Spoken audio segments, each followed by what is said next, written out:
Just can't wait to get on the road again.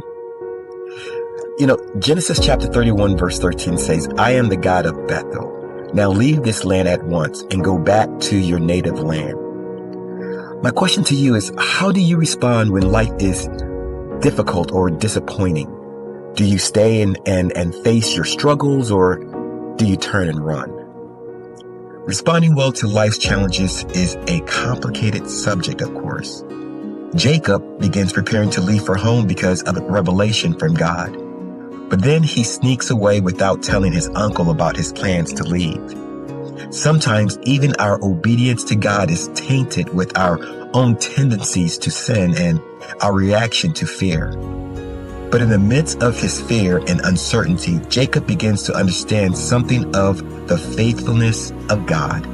He hears again the voice of God, the God of Bethel, reminding him of that night long ago when God showed Jacob the runaway with nothing to his name, a stairway to heaven. Now again, even in the midst of another scheme, Jacob is reminded that God's favor comes as a gift. The Apostle Paul explains that our desire to do good is always frustrated by our own sin, Romans chapter 7.